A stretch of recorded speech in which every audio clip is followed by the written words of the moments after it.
Smart FM. Smart Career. Smart Career kembali menemani aktivitas Anda di hari ini. Apa kabar Smart Listener? Saya Daryl Adam hadir kembali untuk menemani. Waktunya nggak cukup banyak, tapi diharapkan insight-nya akan kita dapatkan dari sosok yang satu ini. Kecilnya juga udah expert banget dengan Jepang. Nah, tapi pertanyaannya, di edisi yang lalu kita pernah bahas tentang bagaimana sih caranya kerja di Jepang dan persiapan apa saja yang perlu Anda lakukan. Hari ini kita akan fokus tentang bahasa, karena ini penting banget untuk bisa diadaptasikan ketika Anda ingin bekerja di Jepang. Nah, saya sudah bersama dengan Mas Zenzia Sianika Iza. Beliau adalah Presiden Direktur PT Iza Integrated Consulting. Hai Mas Zen. Hai Mas. Kita ketemu lagi. Yes. Sehat. Baik. Betah di Jepang berapa tahun totalnya? Total 8 tahun Mas. 8 tahun. Ini gimana sih awalnya kok bisa nyaman dengan bahasanya, dengan culture-nya? Boleh sampaikan nggak adaptasinya berapa lama pertama kali? Adaptasinya 2 tahun Mas sebenarnya. 2 tahun. Dari SD kelas 1 sampai SD kelas 2. Kebetulan saya di masa kecilnya kecil banget. Oke. Berarti sama aja secara konsep bahasa ketika kecil, remaja dan juga dewasa. Yes. Memang begitu. Nah, yang lucunya adalah kalau dalam bahasa Jepang itu ada kata bahasa sehari-hari, bahasa hormat, itu ada peningkatan lagi. Ada beberapa tingkatan layer. Oke. Nah, kalau masih kecil udah bahasa sehari-hari aja. Mas Zen ini profesinya selain presidir punya bisnis juga. Terus saya sempat lihat-lihat juga sebagai penerjemah tersumpah. Ya, betul. Itu apa tuh, boleh disampaikan nggak? Penerjemah tersumpah itu translator yang diakui oleh negara. Simpelnya begitu. Jadi certified. Jadi mereka ini yang bisa masuk ke pengadilan untuk menerjemahkan orang asing ngomong apa di dalam pengadilan, termasuk ya yang nerjemahin undang-undang. Dan yang paling lucu, yang nerjemahin pidato presiden. Oke, secara apa? Secara kontekstual visual kah? Kontekstual visual maupun secara bilingual di tempat juga, iya bisa. Jadi certified itu untuk itu. Berapa lama Anda belajar itu? Aduh Mas, kayak selama 39 tahun deh. Tetap harus Mas. Karena bahasa itu hidup. Iya. Bertambah terus. Gen Z suka bikin bahasa baru Mas. Betul. Iya. Makanya tadi saya tanya, ketika anak, remaja dan juga dewasa, seperti apa gaya bahasanya? Mas Zen mengatakan berbeda. Betul. Apalagi ini masuk ke ranah profesional. Betul. Dapat certified juga penerjemah tersumpah. Yang membedakan tuh lebih kemana Mas Zen? Membedakan itu formal. Intinya kalau bicara bahasa itu pasti ada formal, informal. Kebanyakan orang kalau yang suka komik, anim, manga, mentok di informal Mas. Ya betul. Tapi kalau masuk ke dunia kerja itu tentu nggak bisa digunakan bahasa kayak gitu. Bahasa informal tiba dipakai ke posnya SP1. Waduh, ngeri juga ya. Segitu profesionalnya. Ya, tapi kalau bicara di Jepang sedikit ya untuk culture yang saya singgung ya. After 5 mereka tuh informal pun nggak apa-apa, kasual. After 5. Ya, mereka sangat strict di situ. Working hour gitu. Kayak gitulah. Jadi bisa dikatakan kalau diperingkatkan, menurut Mas Zen seberapa penting pemahaman bahasa ya buat seorang profesional di Jepang? Itu sangat penting Mas. Karena dengan bagaimanapun kita kemanapun pergi, itu banyak hal yang harus kita pelajari. Sebaliknya orang Jepang juga kalau datang ke Indonesia harus belajar tentang Indonesia Mas. Ya makan pecel aja mereka harus cari tahu gitu kan, pecel apa segala macam. Nah, untuk mengetahui itu kita harus bertanya ke orang. Nah, sekarang pertanyaannya adalah ketika kita berangkat ke Jepang, kita nggak mau nanya ke siapapun gimana kita mau berkembang. Hal-hal sehari-hari aja belum tentu kita bisa penuhin gitu istilah. Iya. Jadi ya intinya adalah basic dulu. Basic itu kan masih bisa sesuatu yang kita pelajari dulu, bekelin lah istilahnya. Nah setelah itu mah nyemplung ya lebih enak berenangnya. Kalau nggak ada persiapan apa-apa langsung nyebur, kelelep Mas. Oke. By the way, Mas Zen ngomong begitu karena memang sudah kecil di sana, ngerti dan tahu atau bagaimana? Atau itu jawaban secara holistik yang bisa dikuasai juga sama orang lain? Oke, simpelnya orang tua saya nyemplungin saya ke Jepang. Oke. Jadi saya mendarat itu dalam posisi baru lulus TK. Saya mendarat di Jepang, baru selesai unpacking barang-barang. Hari kedua saya udah dicemplungin di sekolah SD sana yang lokal, bukan internasional, bukan sekolah Indonesia. ibarat sekolah negeri Jepang, saya dilempar ke sana dalam posisi saya belum diajarin iya itu bahasa Jepangnya apa, arigato aja saya nggak tahu. Oh, betul-betul masih menguasai bahasa ibu. Ya, Bahasa Indonesia. Bahasa Indonesia doang. Oke. Nah dicemplungin, ya namanya anak kecil mas, pengen main sama temennya. Iya. Ya akhirnya kan mereka adaptasi. Memang kalau bicara masalah anak kecil itu golden age, itu mereka lebih gampang mencerna segala sesuatu. Betul. Itu betul. Karena saya pun ngalamin itu. Nah, ya seperti itulah. Intinya kalau mau belajar itu memang ketekunan. Oke. Nah, cuma masalah kita suka malas-malas mas. Jadi Jadi kalau memang mau membuat orang tekun tapi malas-malasan, caranya ngapain? Caranya gimana? Cemplungin aja udah. Iya betul. Nggak ada ya orang diajarin berenang ya di lautan ya. Begitu darurat semplungin udah pasti bisa survive sendiri ya. Betul sekali. Tapi begini Mas Zen, Anda juga berhasil mendapatkan apa Certified ZLNPT? ZLPT ya. Oh ZLPT ya. N1 atau N1? Kalau di Indonesia disebutnya N1. N1. Kalau bahasa Jepang Enwichi. Enwichi. Itu apa Mas? Itu adalah ujian yang diselenggarakan oleh pemerintahan Jepang. Kalau di Indonesia itu penyelenggaranya Japan Foundation. Nanti kalau ada yang minat bisa cari tahu juga. Jadi mereka itu ujian ibarat kayak TOEFL mas. Oh, gampangnya. Yang diselenggarakan oleh pemerintahan Jepang. Jadi di situ ada levelnya N1 sampai N5. Tertingginya itu di N1. Oh, justru tertingginya N1. N1 justru. Okay. Jadi ya gampangnya aja ya.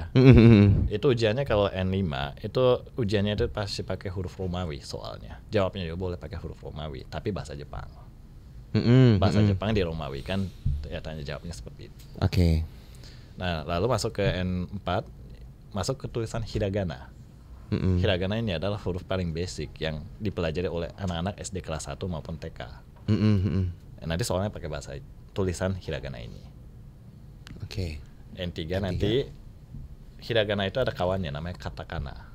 Oh, dia berdua nih temenan? Iya, temenan. Oke. Jadi hiragana itu katakana itu biasanya digunakan untuk bahasa yang datang dari luar negeri. Misalnya contoh, potato chips. Itu nggak ditulis pakai hiragana, ditulisnya pakai katakana. Oh, iya paham. Jadi mereka ada klasifikasi lagi di sini. Nah, kalau itu udah selesai, nanti masuk ke N2. N2 itu nanti ada huruf kanji. Yang paling gampang aja. Huruf cacing itu mas. Oh iya. Nah, si cacing ini harus kita pahamin lagi masalahnya. Beda ya? Beda lagi. Lebih sulit. Nah, lucunya adalah kalau di N2 di ujiannya itu huruf kanji ini di atasnya ada tulisan hiragana. Bacaan cacing ini itu apa? Oke. Nah, jadi bisa kita baca gitu kan. Kalau asal kita kuasain 3 itu masih lolos lah istilahnya. Oke. Nah, level tertinggi itu campuran semuanya tanpa ada tulisan cacing, itu nggak ada tulisan bacaannya. Jadi harus apal itu tulisan apa. N1 itu. N1 itu di situ. Berapa lama seorang Mas Zen itu paham dan bisa lolos ke N1? N1 itu terus terang saya lulus itu ketika saya umur 15 tahun. Sebentar. Dari kecil masuk sekolah SD lokal, nggak bisa bahasa Jepang, tiba-tiba lulus SD, langsung bisa praktek bahasa dan menguasai dari N5 sampai ke N1. Betul. Saya speechless loh ngomongnya begini lah. Ya tapi kan sehari-hari mas. Iya ngerti. Tapi kan setidaknya ada skill yang perlu dikonsistenkan untuk dipelajari kan Mas Zen. Betul, tapi kan kembali lagi zaman itu kebetulan tahun 92 sampai tahun 2000. Zaman itu internet itu belum terlalu seperti sekarang. Jadi kalau mau baca segala sesuatu itu masih harus lebih komik atau cerpen segala macam bacaan secara printing. Dimana kalau nggak bisa baca itu ya ibarat kata ya nggak ada hiburan mas. Mau beli Game Boy, Nintendo, zaman itu masih ya jaya-jayanya juga. Tapi kalau kita nggak bisa baca gimana kita mau main? Iya. Berarti ini ada pembeda nggak sih, Mas Zen, ketika Anda menguasai N1 certified tadi dalam berbicara sehari-hari itu mesti membedakan nggak dengan usia berapa kita harus menggunakan bahasa yang seperti apa, seumuran harus menggunakan bahasa seperti apa, itu gimana penerapannya di kehidupan? Penerapannya ya harus beda lagi itu. Oh, oke. Jadi soalnya itu kadang ada soalnya cukup menarik sebenarnya. Contohnya aja, spill ya dikit ya. Jadi misalnya ada seorang nenek-nenek sedang nyasar di jalan, mau bertanya jalan ke anak kecil. Nah itu kalimat pertanyaan si nenek itu bahasa formal. Oke, ke anak itu. Nah sekarang jawaban anak ini mana yang paling benar? Ada yang pakai bahasa sehari-hari, bahasa format, tapi hampir mirip itu. Itu pertanyaan jebakan. Kalau kita misalnya milih berarti yang ibaratnya bahasa sehari-hari bukan bahasa hormat terhadap orang tua. Ya jawaban Anda salah. Coba contohin deh pakai bahasa Jepang. Ini neneknya dulu ya, baru anaknya. Oke. 警察署に行きたいんだけど、どちらに行ったらいいですか? Saya mau kantor polisi. Harusnya saya kemana? Itu kata si nenek. Kata si nenek. Oke. Nah, jawabannya itu yang bahasa sehari-hari ya. Achi desu. Massugu itte, hidari ni itte. Nah, itu bahasa sehari-hari.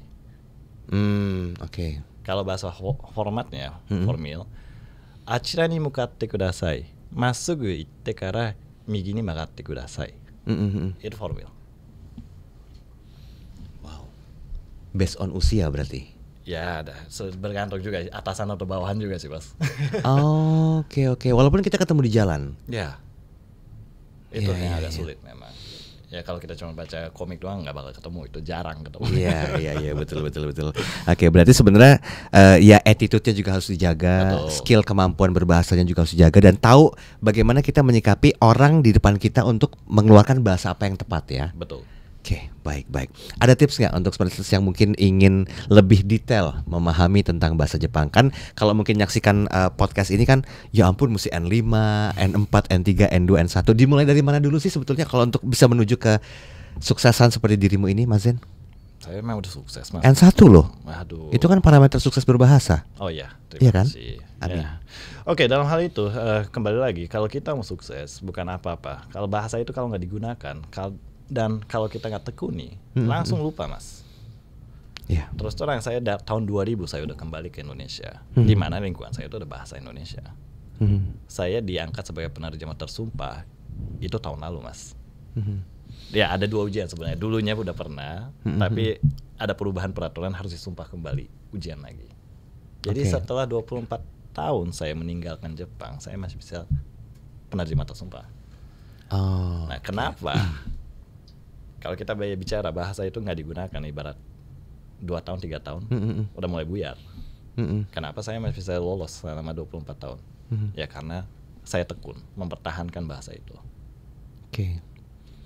Ya intinya kelanjutan keberlangsungan itu ya bisa menjadi sebuah kekuatan. Berarti ini pemahamannya sama esensinya, ketika kita mengulang-ulang terus akan menjadi sebuah habit atau kebiasaan, dan itu nggak akan pernah bisa lupa ya. Betul sekali. Termasuk dalam urusan bahasa juga. Nah lucunya adalah bahasa bukan kayak sepeda. Kalau sepeda sekali naik udah bisa seumur hidup itu.